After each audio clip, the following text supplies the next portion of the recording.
My boss is very stubborn and ruthless, yet he only listens to me as his assistant, so much so that his fiancée misunderstands that there is an affair between us, so in order to avoid being misunderstood, I purposely took a leave of absence to go on a blind date. But why did my boss suddenly appear at my house? I was shocked to be chatting with my date, Trevor, when I saw who was on my doorstep.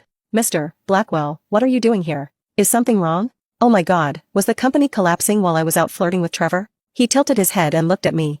He wasn't wearing his usual designer suit, instead, he had on a crisp white polo shirt and dark corduroy pants. He didn't look like the intimidating boss I was used to, he looked more like a typical GQ model. Don't be rude, Eden, my mom said with a scolding tone, he's joining us for lunch. No, he's not, I mumbled under my breath. How could my boss, the billionaire CEO of Blackwell Global, possibly sit down at my parents' table and have lunch with my whole family? Eden, my mom snapped, glaring at me. I glared right back at her. Wasn't she the one who kept complaining on the phone about how my boss was a jerk and wouldn't let me come home? Please, have a seat, Mr. Blackwell, my mom said politely. You can call me Hunter, he said modestly, my mouth dropped open. I pinched myself to make sure I wasn't dreaming, and I definitely wasn't. Eden said you were going sailing today, how was it? My mom asked. I didn't make it, he replied. Why not? I asked. I can't go sailing without an assistant, can I? He answered vaguely. Everyone's eyes turned to me, I was confused, what exactly did he mean by that? My sister, Ines, broke the awkward silence. What does that mean? Is Eden going to sail the boat?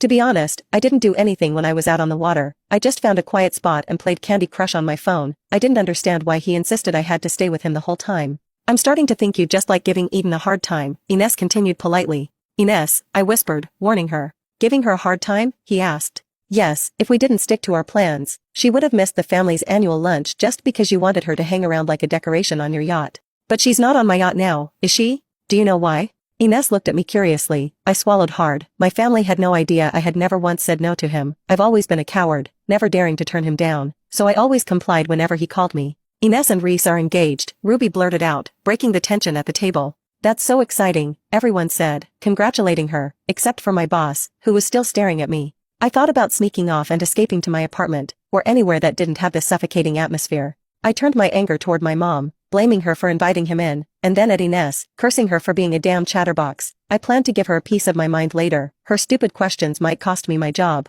What's going on with you and Mr. Blackwell? Trevor asked, leaning in and whispering curiously. What? Nothing. I whispered back, avoiding his gaze. Then why is he looking at me like that? Trevor asked. I glanced at the dark-haired man, and sure enough, his eyes were dangerously fixed on Trevor. I shivered under that deadly stare. I'd had enough. I stood up and looked directly at my boss.